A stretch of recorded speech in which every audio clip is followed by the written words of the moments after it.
നമ്മുടെ 6 വർഷത്തെ കാത്തിരിപ്പും കഴിഞ്ഞു, ആഘോഷങ്ങളും കഴിഞ്ഞു. കുറേ കുടുംബാംഗങ്ങൾ വന്നിരുന്നു കേട്ടോ. എല്ലാവരോടും ഒരുപാട് നന്ദി. ഇതാ കണ്ടോ, അരങ്ങൊഴിഞ്ഞു എന്ന് പറഞ്ഞില്ലേ, അരങ്ങൊക്കെ ഒഴിഞ്ഞ് ഇതൊക്കെ നമ്മൾ കഴുകി വെച്ചതാണ്. ഇനി അവർ വന്ന് കൊണ്ടോട്ടെ കണ്ട് കൊടിയിറങ്ങി കഴിഞ്ഞു, ആഘോഷം. പിന്നെന്താ ഇനി അവസ്ഥ എന്താന്ന് കണ്ടേ? കണ്ടോ, ഭക്ഷണം ഉണ്ടാക്കിയിരുന്ന സ്ഥലങ്ങൾ നോക്കി നോക്കൂ.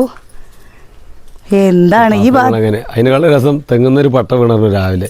ഇന്നലെ നോക്കി നോക്കി ഒന്നും പറ്റിയില്ല കേട്ടോ. ഇന്നിക്ക് നോക്കുമ്പോൾ ഇതിന്റെ മുകളിലും ഉണ്ട് ഒരു പട്ട കിടക്കണോ, താഴെയുണ്ട് ഒരു പട്ട കിടക്കണോ കേട്ടോ. ഇവിടെയൊക്കെ ഇതൊക്കെ നമ്മൾ രാവിലെ കഴുകി വെച്ചതാണ് കേട്ടോ.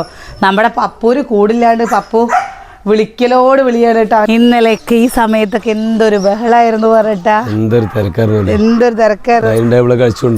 അതൊക്കെ ഇന്നലെ വൈകുന്നേരത്തെ തന്നെ കൊണ്ടുപോയിട്ടോ, കൊണ്ടുപോയി. അപ്പോഴേ വന്ന എല്ലാ കൂട്ടുകാർക്കും ഒരുപാട് നന്ദി. അതേപോലെ തന്നെ പ്രാർത്ഥിച്ച എല്ലാ കൂട്ടുകാർക്കും ഒരുപാട് നന്ദി കേട്ടോ.